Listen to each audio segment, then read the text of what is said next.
আরেক দফা বন্যার আশঙ্কায় সবাইকে প্রস্তুত থাকার নির্দেশ দিয়েছেন প্রধানমন্ত্রী শেখ হাসিনা। গণভবন থেকে ভার্চুয়ালি মন্ত্রিসভার বৈঠকে অংশ নিয়ে তিনি এই নির্দেশ দেন। এছাড়া করোনা সংক্রমণ রোধে স্বাস্থ্যবিধি নিশ্চিত করতে ভ্রাম্যমাণ আদালত পরিচালনা করতে বলেছেন প্রধানমন্ত্রী। বৈঠক শেষে মন্ত্রিপরিষদ সচিব এসব তথ্য দেন। সচিবালয়ে বসে মন্ত্রিপরিষদের অনিয়মিত বৈঠক। তবে গণভবন থেকে অনলাইনে যোগ দেন প্রধানমন্ত্রী শেখ হাসিনা। বৈঠকে অনির্ধারিত আলোচনায় উঠে আসে বন্যা পরিস্থিতি। এ সময় প্রধানমন্ত্রী জানান, আগস্ট সেপ্টেম্বরে ভারতে ভারী বৃষ্টির পূর্বাভাস রয়েছে, যার প্রভাবে বাংলাদেশে বন্যা দীর্ঘস্থায়ী হতে পারে।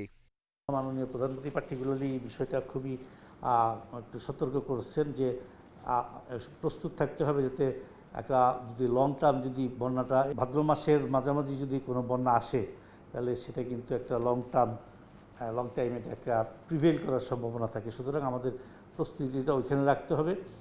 করোনা সংক্রমণের ঝুঁকি নিয়েও আলোচনা হয় মন্ত্রিসভায়। মন্ত্রিপরিষদ সচিব জানান, বর্তমান প্রেক্ষাপটে সবাইকে স্বাস্থ্যবিধি মানতে বাধ্য করতে হবে। সেজন্য প্রশাসন ও আইনশৃঙ্খলা বাহিনীকে কঠোর হওয়ার নির্দেশ দিয়েছেন প্রধানমন্ত্রী। ফিল্ড অ্যাডমিনিস্ট্রেশনকেও আমরা বলে দিচ্ছি যে এটা প্রয়োজন হলে আরও কিছু মানে এনফোর্সমেন্টেও যেতে হবে। বাজারে বা লঞ্চে ফোন করা হয়েছে, পানিশমেন্ট দেওয়া হচ্ছে। এগুলো যদি প্রচারে যায় তাহলে মানুষও সহযোগিতা আপনার পকেটে থাকে, but he does not wear it. এই হলো প্রবলেম। এছাড়া চাঁপাই নবাবগঞ্জ দিয়ে রেলে নেপালে পণ্য আমদানি রপ্তানির ট্রানজিট চুক্তির খসড়ায় অনুমোদন দিয়েছে মন্ত্রিসভা। নেপাল একটা রিকোয়েস্ট করছে আমাদের রোহনপুর আর। Hasib Mahmud Shah, independent news, Dhaka. এ নিয়ে আলোচনা করতে রাজধানীর খিলগা থেকে যোগ দিচ্ছেন বন্যা পূর্বাভাস ও সতর্কীকরণ কেন্দ্রের নির্বাহী প্রকৌশলী আরিফুজ্জামান ভূঁইয়া। স্বাগত আরিফুজ্জামান। বন্যার যে আশঙ্কার কথা বলা হচ্ছে, সেইটির ব্যাপারে কি তথ্য আছে? প্রধানমন্ত্রীও আজকে মন্ত্রিসভার বৈঠকে এক ধরনের শঙ্কার কথাই বলেছেন যে এ মাসের শেষের দিকে আবার নতুন করে বন্যা আসতে পারে। আপনাদের কাছে তথ্য কি? জি, ধন্যবাদ আপনাকে। আসলে আমাদের বর্তমান চলতি বন্যার সামগ্রিকভাবে ব্যাপক উন্নতি হয়েছে। এই মুহূর্তে আমাদের মধ্যাঞ্চল এবং ঢাকা শহরের আশপাশের কিছু এলাকা ব্যতীত আমাদের বাংলাদেশের অন্যান্য প্রায় সব জায়গা থেকে বন্যার পানি নেমে গেছে। হয়তো এখনো মধ্যাঞ্চল এবং এই কিছু এলাকাতে যে পানি আছে সেটা হয়তো আগামী 1-2 দিনের মধ্যেই আপনার নেমে যাবে এবং বন্যা পরিস্থিতি একটা স্বাভাবিক অবস্থায় চলে আসবে।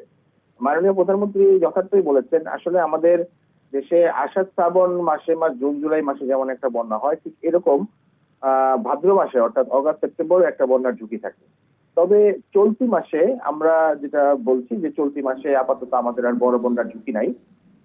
উজানে ভারী বৃষ্টিপাত হতে পারে এই মাসের তৃতীয় বা চতুর্থ সপ্তাহে, তবে তা কোনো ধরনের বন্যার সৃষ্টি করবে না। তবে সেপ্টেম্বর মাসে আমাদের সেপ্টেম্বরের মাঝামাঝি বা শেষার্ধে আমাদের গঙ্গা অববাহিকা এবং যমুনা অববাহিকা দিয়ে আমাদের আরেকটি বন্যা হবার সম্ভাবনা থাকে।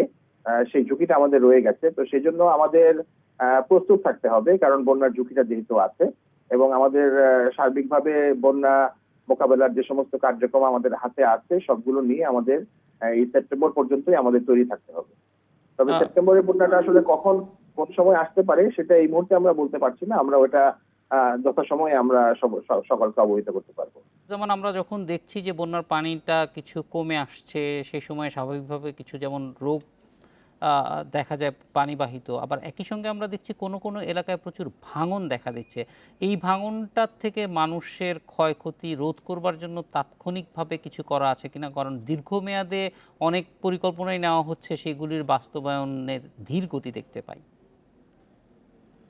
জি, আপনি ঠিকই বলেছেন। আসলে আমাদের এখন যেহেতু বন্যাটা আমাদের উন্নতির দিকে এবং এই সময় এই পানিটা যখন মধ্যাঞ্চলে পদ্মা নদী দিয়ে নেমে যাচ্ছে, এই জন্য এই পদ্মা অববাহিকাতে এই সময় আসলে ভাঙনের ঝুঁকিটা স্বাভাবিকভাবে একটু বেড়ে যাবে এবং বিভিন্ন জায়গাতে আমাদের নদী ভাঙন হচ্ছে।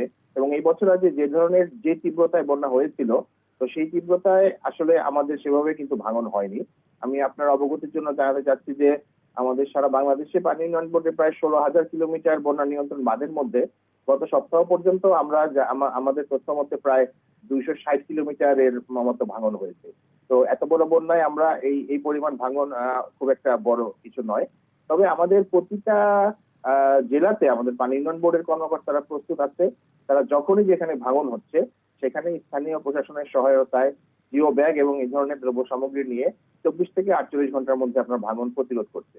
উদাহরণস্বরূপ আপনারা জানেন যে ফরিদপুর, কুড়িগ্রাম, সিরাজগঞ্জ এবং গাইবান্ধায় আমাদের কিছু ভাঙন হয়েছিল, সেগুলো তাৎক্ষণিকভাবে মেরামত করা হয়েছে। তবে এখন যেহেতু বন্যার সময় এবং সেপ্টেম্বর পর্যন্ত এই ঝুঁকিটা থাকে, আপনার স্থায়ী কোনো কাজ আসলে এই সময় করা যাবে না। আমাদের এই জরুরি প্রতিরক্ষামূলক কাজই আমাদের এখন করতে হবে। তো সেই জন্য আমাদের প্রতিটা জেলা শহরে প্রয়োজনীয় সামগ্রী মজুদ আছে এবং পরবর্তী বন্যাতেও যাতে আমাদের এই এই বন্যা নেমে যাওয়ার সময় ভাঙন এবং পরবর্তী বন্যাতেও যাতে আমরা এই বাঁধগুলোকে টিকিয়ে রাখতে পারি, মানুষের জানমাল এবং কৃষি জমি যাতে সুরক্ষা করতে পারি, সেজন্য আমাদের সর্বাত্মক প্রস্তুতি রয়েছে। আরিফুজ্জামান, অনেক ধন্যবাদ আমাদের সঙ্গে যোগ দেওয়ার জন্য।